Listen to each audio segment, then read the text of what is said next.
맞아요. 그래서 이 얘기 어떻게 하면 우리가 이제 경제 위기 속에서 살아남을 수 있을까? 네. 이거를 한번 저희가 생각을 해봤으면 좋겠는데 네. 정작 이제 올해 진짜 위기가 온다는 사람도 있고 아니면 음. 작년에 이제 끝나서 다시 또 상승을 해서 경기가 좋아질 거다 이렇게 얘기하는 사람도 있긴 합니다. 어떻게 전망을 하고 또 어떻게 대처해야 될지 네. 일단 어떻습니까? 저도 이제 이렇게 이제 작년 연말부터 뭐 여러 네. 가지 이제 각종 경제 뭐 그 전문가들 포함해 가지고 이제 각 뭐 사람들 얘기를 쭉 들어보고 네네. 그러잖아요. 그리고 일단 지금 뭐 국내외뿐만 아니라 거의 모든 민간 경제 연구소를 포함해서 뭐 한국은행, 뭐 국회산처, 심지어 뭐 기획재정부까지, 뭐 네. 정부까지 일단 우리나라 올해 경제 성장률 자체가 1%대라고 아, 해요. 경제 성장률 자체가 낮군요. 네, 1.5에서 뭐 1.8, 네. 뭐 하여튼 뭐 그 바운드에서 왔다 갔다 하는. 그리고 해외에서 볼 때 IMF나 뭐 IBRD나 뭐 하여튼 세계은행이나 뭐 국제통화기금이나 이런 데서도 한국 경제가 음. 2% 아래로 올해 네. 성장률을 예상을 많이 하고 있고, 사실 1%대 성장률이라고 하면 이게 어느 정도인지 잘 와닿지 않을 수도 있는데, 그렇죠. 우리나라가 이제 지금 통계청에서 뭐 이런 경제 성장률 잡는 게 1953년 통계를 잡기 시작했대요. 이 이후로. 네. 그 이후로 딱 6번. 6번. 네, 6번이 1% 경제 성장률이래요. 그럼 6번이라고 하면 사실상 우리나라 그 한 70년 정도 한국 경제 과정에서 6번이라고 하면 거의 경제 위기 때, 그렇네요. 예, 경제 위기 상황, 뭐 IMF, 뭐 그다음에 금융위기? 뭐 금융위기, 뭐 예. 그 전에 또 뭐 급격한 구조조정, 뭐 경제의 어떤 그 사이클 상에서 위기 국면, 뭐 경기 침체, 뭐 리세션 이런 과정에서 네. 때 1%대지. 그렇지 않고는 거의 최소한의 이 3% 내외, 2% 내외, 3%이 정도 유지했거든요. 그러니까 네. 1%라는 얘기는 이것도 전망이에요. 아, 전망이 1%다라는 얘기지. 더 낮을 수도 있고. 그렇죠. 사실상 전망을 뛰어넘는 실적이 나오기는 어렵거든요. 그렇죠. 그러면 사실상 올해 1% 또는 그 이하 또는 마이너스 성장 뭐 이런 여기까지도 나와요. 그러면 좋지 않네요. 그렇게 이제 어쨌든 준비를 할 수밖에 없고, 네. 일단 그렇게 되면 그러면 과연 정말 이런 전망의 근거는 도대체 어디, 모든 경제 기관이 다 얘기하는 것들, 그리고 네. 심지어 뭐 대통령도 얘기했잖아요. 경제가 안 좋을 것 같다. 그리고 그 안 좋은 이유가 특히 뭐 보면 수출이 수출이 어려워졌다. 수출이 너무 그러니까 신년사 이번에 계속 얘기하는 것들도 네. 그래서 기업들을 살려가지고 뭐 수출을 늘리겠다 뭐 이런 얘기를 하고 있는데, 이번에도 수출을 엄청나게 강조를 많이 했어요. 신년사도 그렇고. 그런데 이게 딱 그 우리 작년에도 계속 그런 얘기를 했지만, 네. 그 과거 MB 정부 때, 이명박 정부 때 그렇게 수출을 많이 강조했잖아요. 747, 7% 그렇죠. 예, 4만 예, 달러, 네, 7% 성장과 4만 달러, 그리고 뭐 7위. 네, 안에 세계 들어가는 7위 뭐 강국에 간다, 뭐 예. 가자, 뭐 이런 것들. 거기 핵심이 수출 대기업들 환율 정책 해가지고. 수출 잘 되게 네, 가는 부분이 있었다. 그때는 막 환율 막 정책적으로 네. 막 올려가지고, 강만수 장관 시절에. 오랜만에 네, 들어봅니다. 그렇죠. 그런데 그렇게 해가지고 뭐 수출 대기업 삼성전자, 현대차가 사실상 이익을 많이 봤어요, 그 당시에. 네. 그래가지고 그것이, 그런 이익들이 하청 기업에 내려가고 또 그 하청이 재하청으로 넘어가고, 네. 이른바 낙수 효과를 통해서 경제가 살아날 것이다라는 것이 그때 어떤 기조였는데, 네. 실제로 저희가 저번에 얘기했던 것처럼 MB 5년 동안에 과연 그 정책이 성공했느냐? 아니었다는 거잖아요. 엄청난 그 법인세를 깎아주고, 네. 법인세 최고세 법인세를 깎아주고, 환율을 조작해서 고환율로 해서 수출 대기업들한테 이익을 몰아주고, 그러면은 하청 기업한테 그 이익이 내려가고 네. 고용을 늘리고 경제가 더 잘 돌아갈 거라고 했지만, 실제로 5년 동안에 그때 실질 분석을 해보니 고용은 정체 또는 감소했고, 기업들의 투자는 그대로였고, 네. 그리고 오히려 기업들은 현금 부역을 엄청나게 그렇죠. 내부적으로 쌓아놓고, 오죽해서 박근혜 대통령 때 박근혜 그 정부로 옮겨가지고 그 내부 유보금에 대해서 과세를 하겠다고 할 정도잖아요. 근데 이걸 또 한다는 거예요 지금. 지금. 근데 이 그 부작용이나 잘 안 된 점들을 다 복귀라면은 똑같은 네. 정책 안 쓸 것 같은데 똑같이 이제 가고 있다, 보수 정권 때랑 그런 네. 말씀이시고. 자, 좀 이 국가 이 경제가 잘 나가야 뭐 부동산도 그렇고 다 영향을 받아서 좀 반등을 하거나 가격이 좋아질 텐데 그게 안 되는 상황이고 네. 그러면 어떻게 합니까? 어떻게 우리가 좀 대처를 해야 될지 어떻게 해야 될지 이게 좀 궁금합니다. 일단 뭐죠? 이 그 수출 지금이 지난번에 마지막 그 최근에 나온 자료 중에 하나가 이미 네. 많이 나왔습니다만 무역 적자 수직, 무역 적자 규모가 너무 커요. 우리나라가 지금 수출로 먹고 사는 나라라고 이미 많은 사람들 다 알고 있고 그렇죠.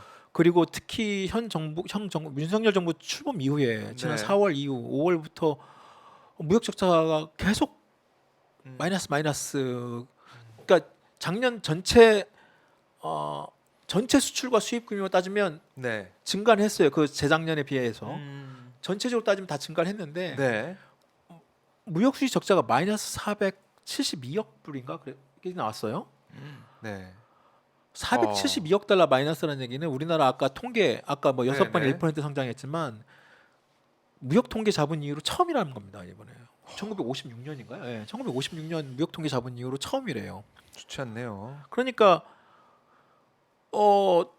특히 대중 무역 수지가 엄청나게 마이너스를 기록했다는 겁니다. 올해. 중국과의 어떻게 보면은 마찰이 있을 수도 있는 상황이고 왜냐면은 한국과 미국과 일본의 동맹 특히 이제 군사 협력이 강화가 되면 중국은 아무래도 고립감 느낄 수밖에 없는 상황인데 공교롭게도 우리가 중국의 수출이 좀 감소했다. 네. 아, 그게 또 특히 저번에 저희도 진경에서 얘기했습니다만 네. 그 현 정부 출범해 가지고 그때 뭐 그 나토 그 비행기 안에서 경제수석이 그렇지 않습니까? 네. 이제 대중 무역 내지는 중국의 의존도를 낮춰야 된다. 뭐 그런 얘기 해가면서 그러니까 대놓고 막 지금 우리나라 전체 수출의 거의 25% 이상 내지는 네. 그 GDP 25% 이상을 중국 대중 무역에 아하. 의존하고 있는 상황에서 대놓고 정부의 경제 수장에 위치해 있는 사람이 경제에 어떤 되게 유명한 그 위치해 있는 사람이 대놓고 대중국 네. 어떤 그런 적자도 아니죠. 계속 흑자를 내고 있는 상황에서에도 불구하고 그런 발언을 하면서 실제로 그게 어떤 영향을 미쳤는지 아직 구체적으로 확인되지는 않았습니다만 그 이후 네. 계속 대중 무역 수지가 계속 적자를 기록해요. 사실상 이번에 그러면서 친미 아까 한미일 그리고 미국 쪽에 여러 가지 그런 각종 인센티브와 그런 것들을 많이 보여줬잖아요. 네. 뭐 일부에서 뭐 친미 사대주의 뭐 이런 얘기까지도 할 정도로 그런데 결국 우리에게 돌아온 것은 뭐 다 알다시피 바이든 행정부 올해 작년 말 중간 선거 앞두고 그렇죠.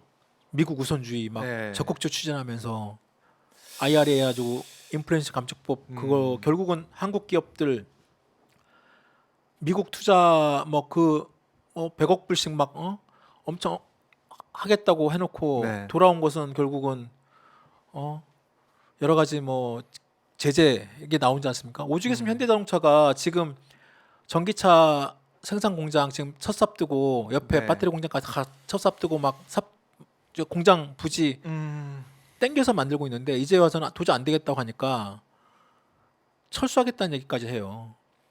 이럴 바에는 우리 미국의 공장 계속 지어도 돼? 라는 어떤 그런 엄포성 발언까지 나온다는 얘기는 우리 그냥 멕시코로 갈까? 막 이런 얘기까지 나온다는 얘기는 예.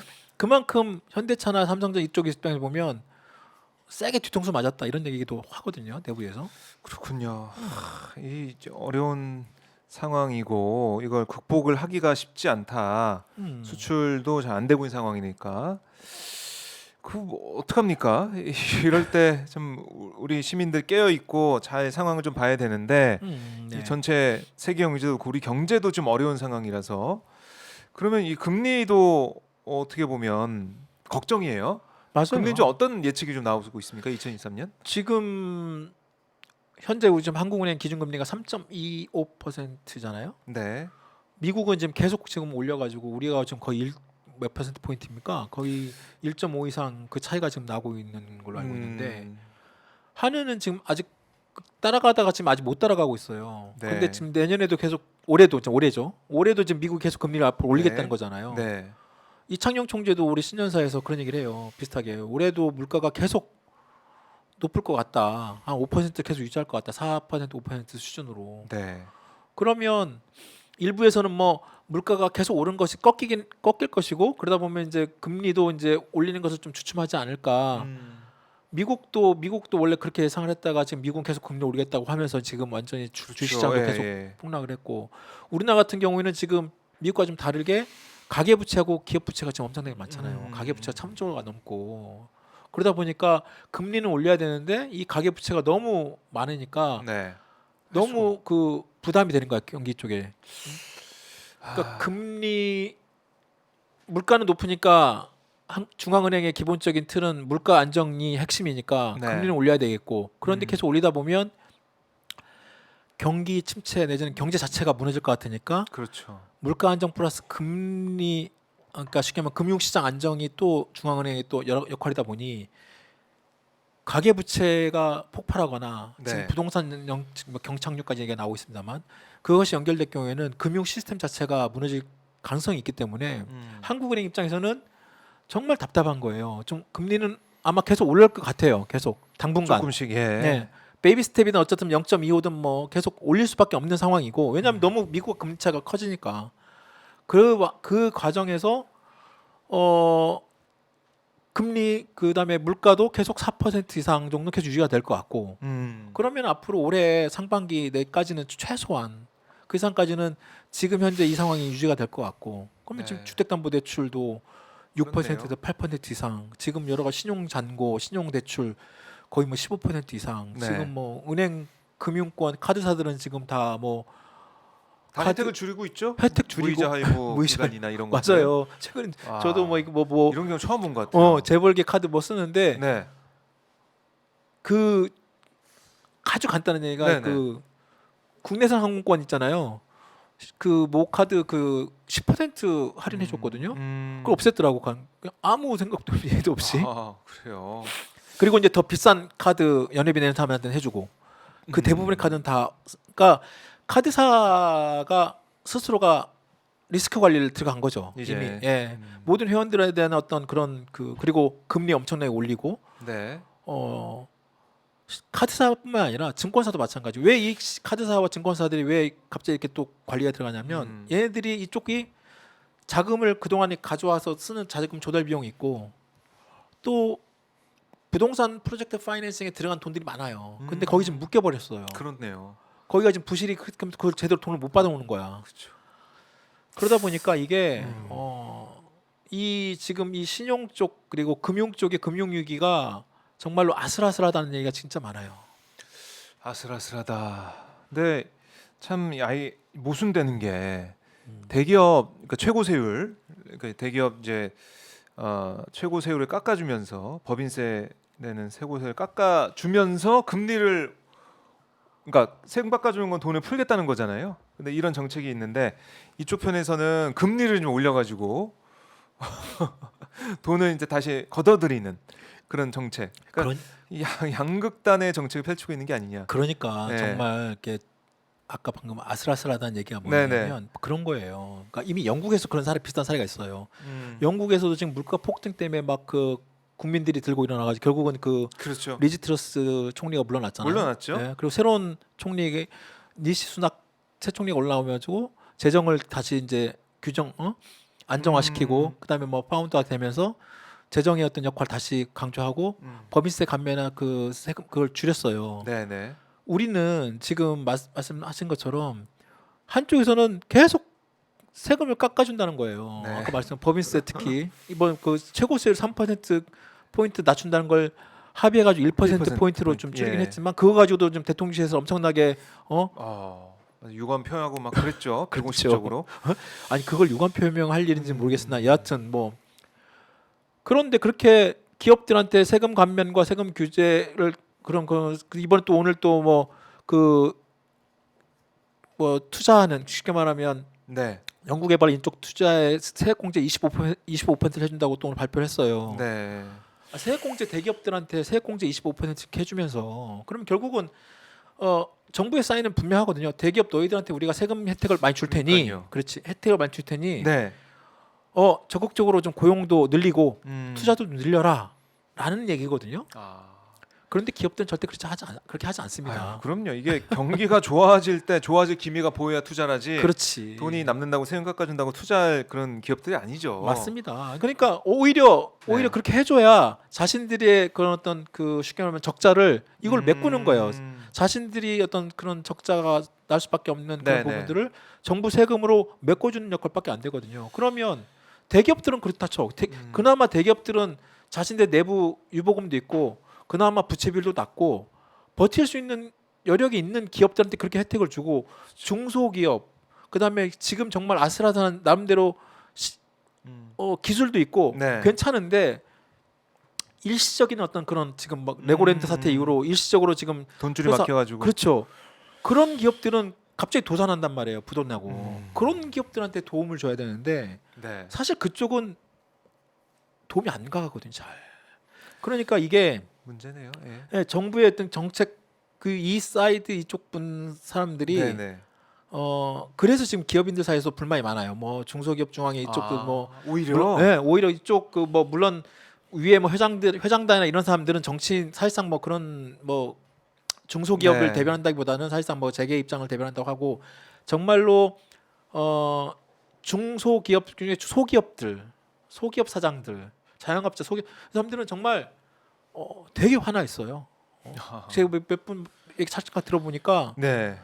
이거는 절대 친기업 정부 내지는 기업 정부가 아니라는 게 보수 정권이라고 하기에 되면 정말 너무 실망스럽다는 얘기를 해요. 그래요. 네. 그러니까 이 경제 문제가 2023년에 계속 회자가 되고 국민들의 음. 관심을 가질 수밖에 없는 상황인데요.